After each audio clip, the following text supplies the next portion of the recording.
Johns Hopkins, the goaltender, Dash Limity. He is the number 13 ranked inside lacrosse freshman, the number 2 goaltender in that incoming freshman class. A little surprised is we're not going with Jelinas and we're going with the freshman Lamity. Oren Jelinas started the last 7 games for Hopkins last year, going 1-6 at 53%. Dash Lamity's the future. Number 2 goalie in the country, number 13 recruit overall. Salisbury School, tall righty at 6'4". We'll see how he makes out. The face-off taking place. Both of these ball clubs losing their alphas at the face-off dot from a year ago. Bo Columbus for Robert Morris was a Northeast Conference Player of the Year, and Logan Callahan took about 95% of the draws for the Blue Jays. Right off the opening whistle, it is a loose ball push. He's good enough to dominate, Mark. He's a type of player that needs to take 10 shots a game and score 3 or 4 goals. He needs to make a huge impact for this offense to have any kind of success. 3-time All-American, 3rd team in 2024.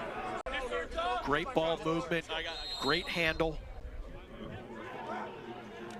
Johns Hopkins tangling back up, and a nice ground ball dug out by Liam Burke, number 5, who will play wings. He played offensive midfielder last year, had 4 goals and 2 assists, had 4 points, 2 and 2 in the quarterfinal loss to Penn State, but more of a defensive midi. In the country, Collison unselfishly with the assist.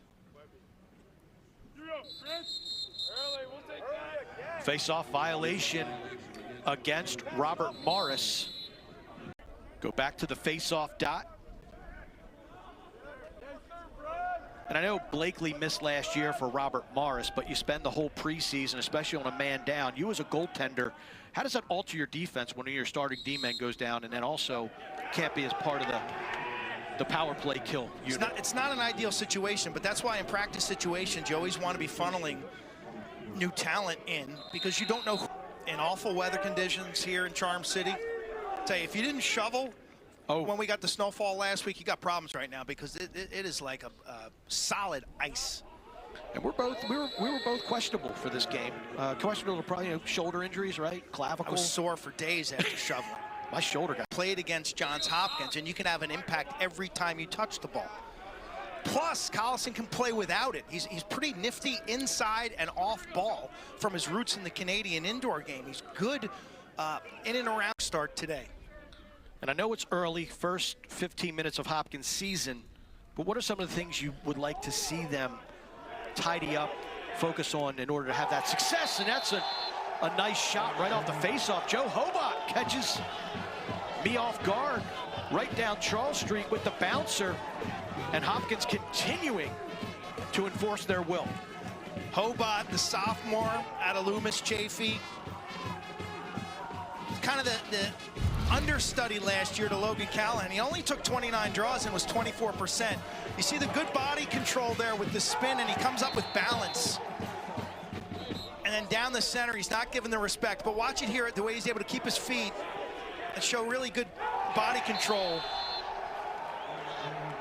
You watched Johnny Mullen last night at Syracuse. He doesn't always win their face-off man. He doesn't always win the initial draw, Mark, but he is so strong with that wide base that he's go with 23. Ran midfield down the stretch at the end of last year, just trying to get this Hopkins offense a little bit of a jump start, a little bit more pep back in his natural position, and he's shooting the ball incredibly well to open 2026.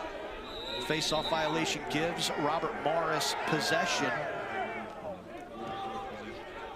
This is Padone, shot for Collison in his career. And that one's too easy. Right out of the timeout, you get your, I mean, Chavette's your best shooter, but your most dangerous asset up top is Collison, and he didn't have anybody within on the power play to Hunter Chavette, his 4th goal. So the knowns are showing up.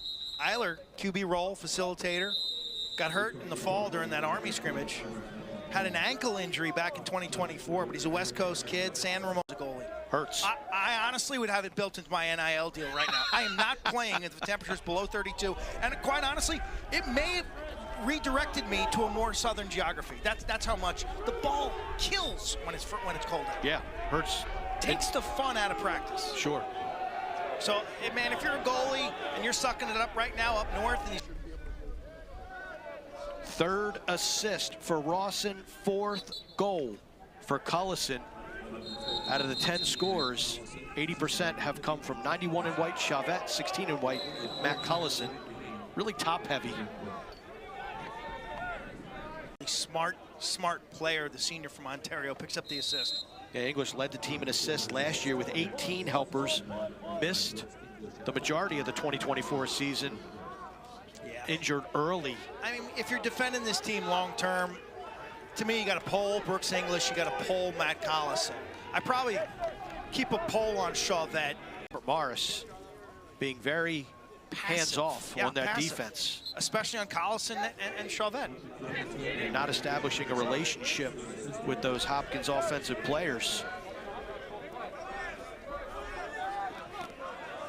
Alexander Swinnie. Melendez in the transfer portal. He gained that extra year through the NCAA appeal and then decides he wants to leave town and ends up transferring to Ohio State. Ouch. No good deed goes unpunished for Johns Hopkins. Nice face-off win. Brad Hill fighting things off for Robert Morris, and he gets pushed, draws a foul, and Robert Morris some way, somehow looking to stop the bleeding here. They've given up 12 consecutive goals to Johns Hopkins. 13-4 now, Hopkins winning in the face-off department. Push 30 seconds. Please reset the shot clock to 80. Melendez went at least a hat trick in Ohio State's opening game, playing on attack with Garrett Haas and Alex Marinier for Ohio State. It's a really, really good Ohio State team this year. No doubt. You talked about the defense at halftime. Spectacular defense. Yeah. Bobby Van gives him that extra year, and he chooses to transfer to Ohio State, where he had a hat trick in their season opening win against Detroit Mercy. So those are the guys who are gone. But I think more of the story today is about these new faces we're seeing, or guys who maybe were part-time players last year who are more involved this year, guys like Charlie Eiler or Jimmy Ayers. Before the Kilrain double team. So nice looking ISO move. I like the utilization of Tucker as a picker.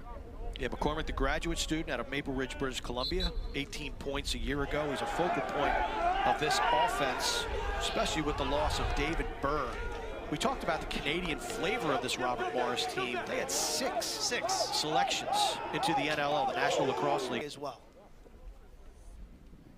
And only 10 seconds left to go here in the third quarter. Off the face-off, that was Dan Sheppard with the win. Ball goes into the defensive end of the Blue Jays, and that'll do it. Dylan Schlott, the big, strong shooter from up the road at Gilman, who just blew up his senior year. Big time. Blew up. This guy hardly played much until the last 2 years of his career, but he had a magical senior season. Nice. One of my favorite players of all time. Worked his guts off to improve over his career. Face-off win for Robert Morris. So Dixie, that team goal, why not give it to the in-home?